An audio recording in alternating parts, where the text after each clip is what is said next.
Le journal Hélène Assabi.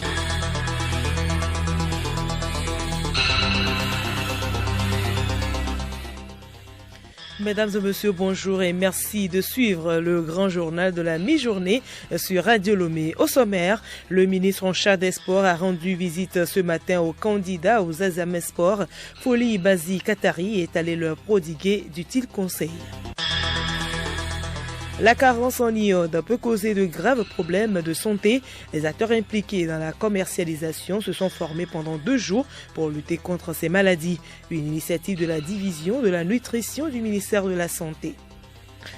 Coronavirus, l'Organisation mondiale de la santé évoque désormais un risque de pandémie. Après l'Égypte 2 semaines plus tôt, l'Algérie devient le 2e pays du continent africain officiellement touché par l'épidémie. Les dispositions prises par le Togo pour lutter contre ce virus dans ce journal. Et puis sport football, les différents stades du Togo vibrent cet après-midi au rythme de la 17e journée du championnat national de football de première division. Cette rencontres sont au programme.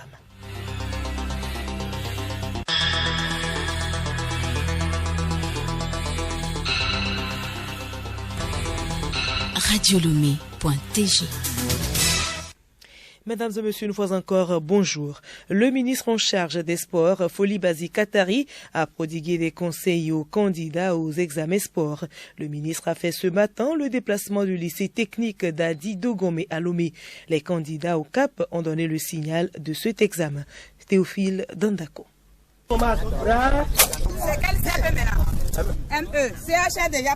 Les candidats au certificat d'aptitude professionnelle CAP ont d'abord bénéficié des conseils du ministre en charge des sports, Foli Bazi Katari. Hier, on était à votre place, dans les mêmes conditions où vous êtes actuellement. Nous vous souhaitons une très bonne chance.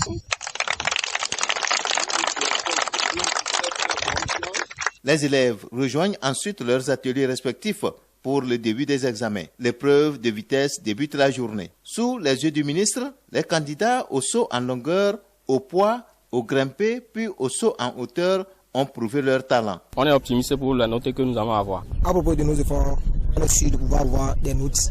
En atelier, ça arrive parfois de chuter un peu, mais avec un peu d'effort, tu as la moyenne. Les élèves de l'enseignement technique ont donc donné le ton à ces examens qui se déroulent dans 6 disciplines. Madame Farenyamba, chef centre CAP, lycée technique Adi Dogomé. Le premier jour, nous commençons avec l'examen du CAP et du BP. Donc nous commençons avec les travaux en atelier et nous continuons avec la session des malades et la vérification des notes. On a les 6 disciplines enseignées au cours, le poids, le grimpé, la longueur, la vitesse, la résistance et le saut en hauteur. Une notion sur le barème. Le CAP et le BPC, c'est la même chose parce que c'est un diplôme qui est équitable. Pour avoir 20 sur 20 en vitesse par exemple. 20 sur 20 en vitesse, chez les garçons, ça fait 12 secondes 1. Pour les filles, ça fait 15 secondes. Pour le CAP, cette année, l'effectif a un peu évolué parce qu'avant, le CAP c'était au lycée technique. Maintenant, les écoles privées aussi ont les CAP. L'inspecteur des sports, Lomé Commune, Tchagbele Abirazak, explique le déroulement de ces examens. Parmi les 6 disciplines enseignées, chaque candidat doit choisir 3 dans lesquelles il se fera évaluer et c'est la moyenne des 3 disciplines qui sera retenue pour le résultat final. Ces examens ont lieu dans les autres centres et régions de l'intérieur du pays. Et je vous l'annonçais tantôt en titre, la division de la nutrition du ministère de la Santé entend renforcer les actions de lutte contre les troubles dus à la carence en iode. Une 50aine d'importateurs de sel et autres acteurs impliqués dans la commercialisation, délégués du ministère du Commerce, agents, contrôleurs et médias ont été outillés pendant 2 jours à Lomé sur l'importance du sel iodé pour la santé. Alice Berthe Barandao nous en parle. Les dangers de la carence en iode dans l'alimentation sont nombreux et irréversibles, d'où la nécessité de mener de larges sensibilisations auprès des communautés. Les participants ont donc eu des notions de base en iode et des conséquences de ces carences, les indicateurs d'évaluation de son manque, les maladies causées chez la femme enceinte, le fœtus et chez les enfants. Dr Brahma Maouyatou, chef division nutrition. D'abord, c'est pour dynamiser ce programme de lutte contre les troubles de la carence en iode au Togo. Depuis un certain nombre d'années, ce programme a été mis en veilleuse et ça se ressent un peu sur les indicateurs, et notamment la proportion de ménages qui consomment du sel iodé. Cette proportion a un peu chuté et donc si nous ne faisons rien, à l'avenir, ça risque d'avoir des effets sur la santé, le développement de la population en général, surtout des enfants et des femmes enceintes, notamment sur l'intelligence. La carence en iode diminue de 16 points le quotient intellectuel des enfants qui sont carencés. Les formateurs ont également éclairé sur le nouvel arrêté interministériel portant réglementation de la commercialisation du sel iodé au Togo pour une vulgarisation des textes. La rencontre a pris fin sur une note de satisfaction et des recommandations pour une lutte accrue contre ce phénomène au Togo. Les participants se prononcent. Ça nous a beaucoup aidé à savoir ce que le sel iodé porte à la santé de l'organisme. Donc, je souhaiterais qu'on continue de temps en temps parce que ça va beaucoup nous aider à éliminer surtout le sel malsain qui est sur le marché. La rencontre d'aujourd'hui nous a appris comment conserver l'iode de l'importation jusqu'à la ménagère, histoire que l'iode puisse garder sa teneur jusqu'à la ménagère. Après ce séminaire, mon devoir en tant qu'importateur est de respecter les normes. On nous a invités pour nous instruire sur l'importance du sel iodé. Nous, les importateurs, nous devons observer les mesures du nouvel arrêté de la loi interministérielle portant sur l'importance de la commercialisation du sel iodé au Togo. Ceci permettra la présence du sel iodé dans les marchés pour surtout éviter à la population des maladies. Je me ferai obligation d'informer les autres commerçants sur les bonnes dispositions à observer pour disponibiliser un bon sel dans notre pays. Santé, toujours, l'épidémie de coronavirus continue de s'étendre dans le monde qui n'est pas prêt à y faire face. Hier, les autorités algériennes annonçaient un premier cas avéré de coronavirus sur leur sol. Après l'Égypte 2 semaines plus tôt, l'Algérie devient le deuxième pays du continent africain officiellement touché par l'épidémie.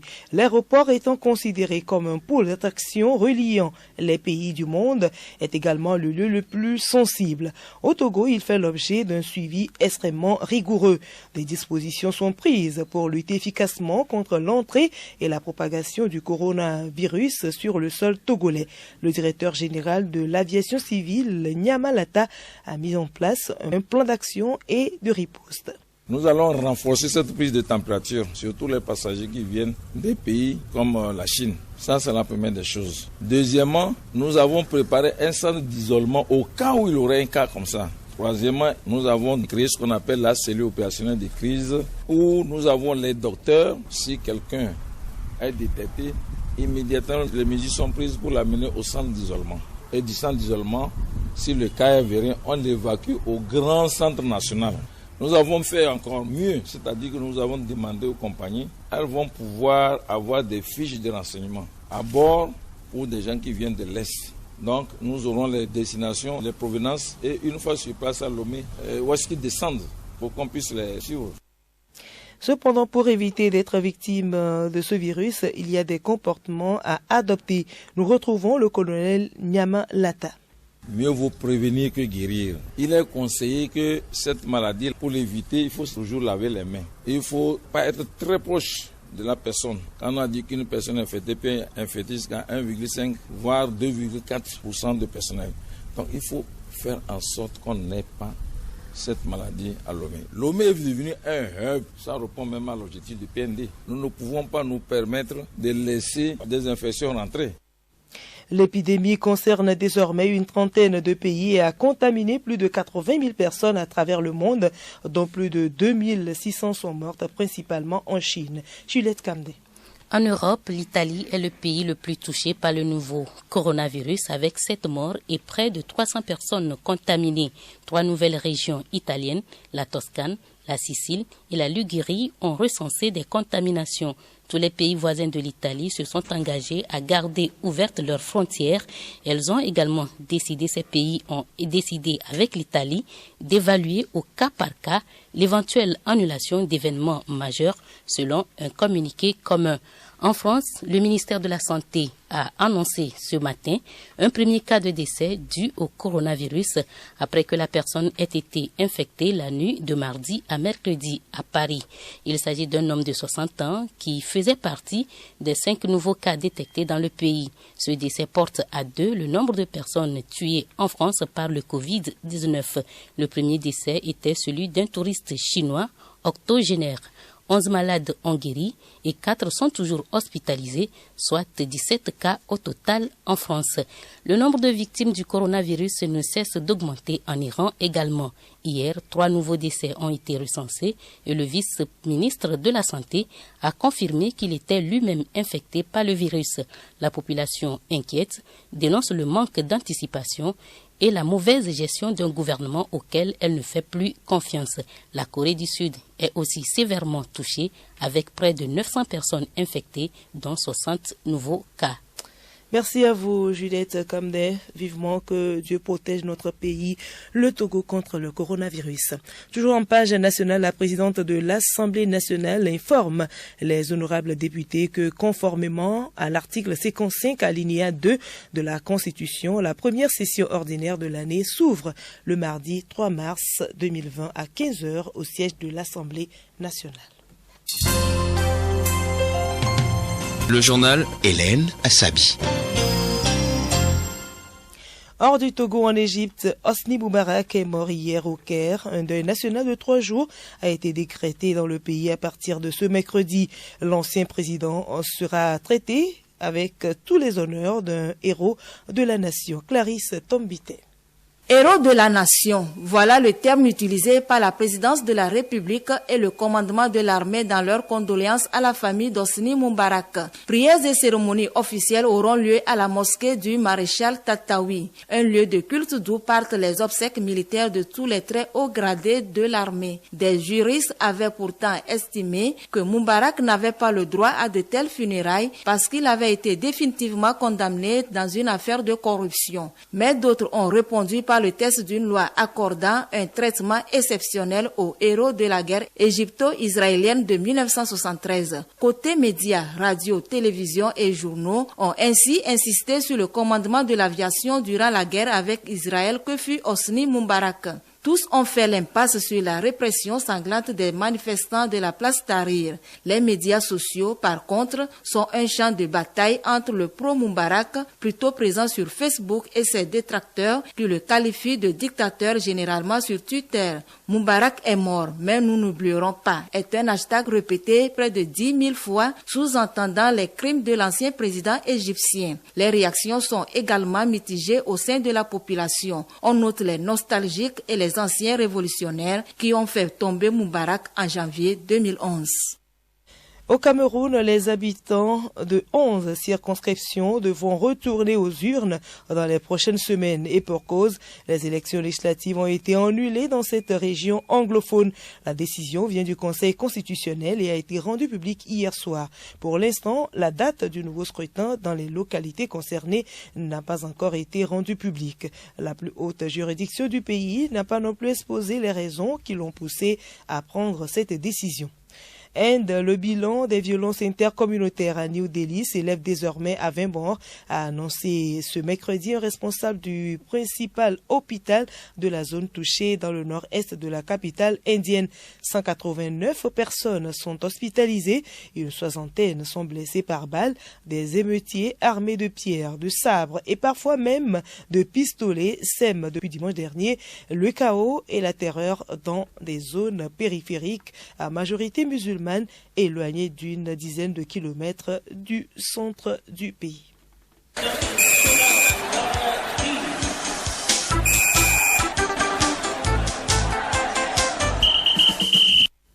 Sport football, les différents stades du Togo vibrent cet après-midi au rythme de la 17e journée du championnat national de football de première division. 7 rencontres sont au programme. Théophile Dandako. À l'heure où nous parlons, les joueurs sont dans les starting blocks et voici donc les 7 affiches au programme. Akara, Asco Local se mesure à Semassi de Sokodé. Les jaunes et noirs de la COSA, leader du moment avec 35 points, offriront leur hospitalité face donc aux guerriers qui ont retrouvé le sourire depuis un certain temps. Et donc, la stabilité défensive et offensive des guerriers sont au beau fixe. Tout à côté de Kara, Saraspor et AS OTR se donnent rendez-vous à Bafilo, Bohulosu, dans des lacs intouchables et intraitables à domicile, hérite de Ifoyeda Tapame. À Tchamba, Koroki Metete, qui s'est fraîchement doté d'un encadrement technique nouveau, tentera de prendre un nouveau départ devant Maranatha de Fiokpo. Notez que les deux clubs sont en situation de relégation. À Sokode, Unisport et ASK s'affrontent avec 28 points en ce moment. Les jeunes de Koulondé dépasseront la barre de 30 points en cas de victoire. Unisport aura donc à rejoindre ASCO qui a dépassé 30 points aussi. Enfin, Akbalime, Gomido défie Dito FC de Lomé. Hélène, restons toujours à Lomé pour la double confrontation Togo-Égypte en mars prochain. Les arbitres sont donc connus pour le match aller qui se déroule au Caire. Donc, la Confédération africaine de football a donc retenu le quatuor rwandais conduit par Louis Hakizimana, assisté de Dieudonné Mutuzi Mana et de Ambroise Hakizi Mana. Pour le match retour qui a donc lieu au stade de Kégué à Lomé, un quatuor sénégalais composé de Issassi, arbitre central, Nouha Bangoura qui est assistant, Amadou Ngom, assistant également, et puis Albert Diouf, quatrième officiel. Notons que le match aller a lieu le 26 mars au Caire et puis le match retour le 29 mars au stade de Kégué à Lomé. Merci à vous Théophile Dandako pour toutes ces informations sportives.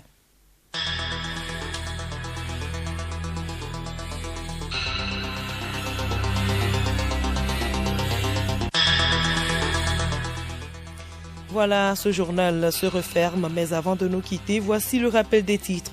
Le ministre en charge des sports a rendu visite ce matin aux candidats aux examens sport. Foli Bazi Katari est allé leur prodiguer d'utiles conseils. Et puis la carence en iode peut causer de graves problèmes de santé. Les acteurs impliqués dans la commercialisation se sont formés pendant 2 jours pour lutter contre ces maladies. Une initiative de la division de la nutrition du ministère de la Santé. Et puis coronavirus, l'Organisation mondiale de la santé évoque désormais un risque de pandémie. Après l'Égypte 2 semaines plus tôt, l'Algérie devient le 2e pays du continent africain officiellement touché par l'épidémie. Dans ce journal, vous avez suivi les dispositions prises par le Togo pour lutter contre ce virus.